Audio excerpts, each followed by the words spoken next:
Hello everyone, मैं doctor प्रगति गुप्ता और आज इस वीडियो में हम बात करने वाले हैं जीएफआर के बारे में कि जीएफआर को नेचुरली आप कैसे बढ़ा सकते हैं। तो जीएफआर बेसिकली पहले तो होता क्या है उसके बारे में समझना जानना बहुत इंपॉर्टेंट है, तभी आप जान पाएंगे कि किस तरीके से हम इसे बढ़ा सकते हैं। तो अगर हम अपनी किडनीज़ की बात करें, किडनीज़ जो भी आपका ब्लड फिल्टर कर रही है 1 मिनट के अंदर, जिस स्पीड से फिल्टर कर रही है दैट इज़ जीएफआर। तो वो आपका होता है ग्लोमेरुलर फिल्ट्रेशन रेट। वो डिसाइड करता है कि आपकी किडनीज कितना अच्छा परफॉर्मेंस दे रही हैं, कितना अच्छे से फिल्ट्रेशन कर रही हैं। एक ये कंडीशन बनती है एज के साथ साथ, एजिंग के साथ साथ, कि आपका जीएफआर घटना स्टार्ट हो जाता है। वो एक नेचुरल फिनोमिना है, उसका कोई भी डिजीज़ कंडीशन से लेना देना नहीं है। बट कुछ कंडीशंस ऐसी होती है जैसे आपका डायबिटीज़ हो गया, हाइपरटेंशन हो गया, या किडनी डिजीज़ की अगर हम बात करें, आपका यूरिन के रास्ते प्रोटीन लीकेज हो रहा है, आपका क्रिएटिनिन वैल्यूज़ बढ़ रहा है, तो उस कंडीशन में भी आपकी किडनी सफ़र करती हैं और उसका जीएफआर कम होता चला जाता है, मतलब उसकी काम करने की क्षमता गिर जाती है। वो हम डिसाइड करते हैं आपका जीएफआर को देखते हुए। तो अगर आपका जीएफआर कम होता चला जा रहा है और आपका क्रिएटिनिन बढ़ता चला जा रहा है, तो उस कंडीशन में आपको बहुत ज़्यादा ध्यान देना है अपनी डाइट पे, अपने डेली रूटीन में, उस सब चीज़ों का आपको ध्यान देना इंपॉर्टेंट हो जाता है। बट अगर हम बात करें कि जीएफआर को हम नेचुरली किस तरीके से बढ़ा सकते हैं, कोई अगर हेल्दी पर्सन है, वो चाह रहा है उसका जीएफआर अच्छा रहे, उसकी किडनीज अच्छा परफॉर्म करती रहे, तो हमें किन किन चीज़ों का ध्यान रखना है। सबसे पहले आपको अपनी हाइड्रेशन का ध्यान रखना है, मतलब कि पानी आप कितनी मात्रा में ले रहे हैं।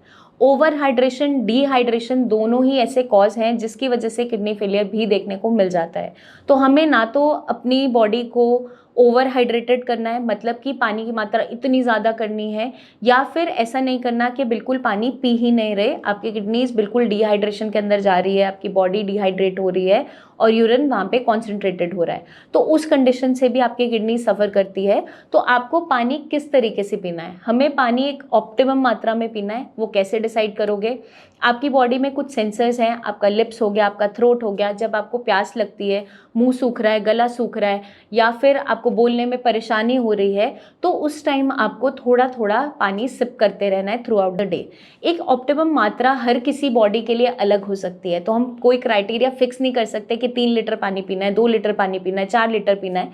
क्योंकि अगर कोई एथलीट जो बाहर बहुत ज़्यादा गर्मी में भाग रहा है, उसकी एक्टिविटी इस तरीके की है, फिजिकल एक्टिविटी ज़्यादा है, उसकी जो डिमांड ऑफ वाटर है वो कंपैरेटिवली अलग होगी एक पर्सन से जो अंदर बैठ के अपना डेस्क जॉब कर रहा है, एसी में बैठा है। तो दोनों की बॉडी डिफरेंट तरीके से डिमांड करती है वाटर की। बट हमें क्या ध्यान रखना है कि आपको जब भी प्यास लग रही है, आप छोटी छोटी मात्रा में पानी सिप करते रहेंगे, बॉडी को हाइड्रेटेड रखेंगे। आपको ध्यान रखना है कि आपके लिप्स बिल्कुल सूख तो नहीं रहे, टंग बिल्कुल ड्राई तो नहीं हो रही, आपकी स्किन को आप टच करके देखो कि ये अच्छे से हाइड्रेटेड है, एकदम ड्राई तो नहीं हो रही। वो सारे के सारे साइंस होते हैं डिहाइड्रेशन के। यूरिन में कोई जलन तो नहीं हो रही, यूरिन फॉर्मेशन अच्छी है।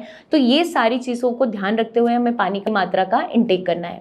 सेकेंडली, हमें अपनी डाइट के अंदर फाइबर एनरिच डाइट लेनी है। तो जितनी भी आपकी सैलेड्स हैं उसका आप इंटेक कर सकते हैं, चाहे आपका कुकुम्बर है, चाहे आपका गाजर है, मूली है, प्याज है, इसका इंटेक आप अच्छी मात्रा में कीजिए।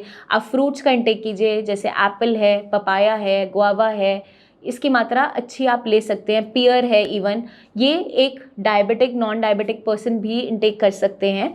आपको ध्यान क्या रखना है, अगर आप डायबिटिक हैं तो 150 ग्राम से ज़्यादा एक्सीड नहीं करना है। फ्रूट और वेजिटेबल्स जितनी आपकी किडनी फ्रेंडली हैं उसका इंटेक आप सेफली कर सकते हो अगर आप किडनी फेलियर के पेशेंट भी हैं तो।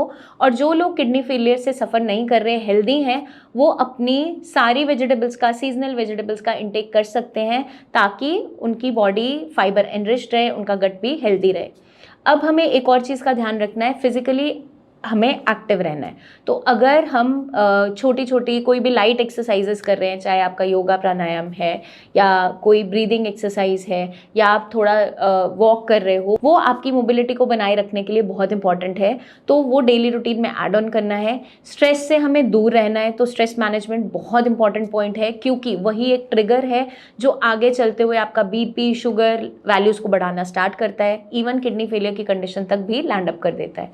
तो आपको स्ट्रेस मैनेज करते हुए चलना है। वो किस तरीके से आप मैनेज कर सकते हो, जो भी एक्टिविटीज़ आपको पसंद है वो आप कीजिए।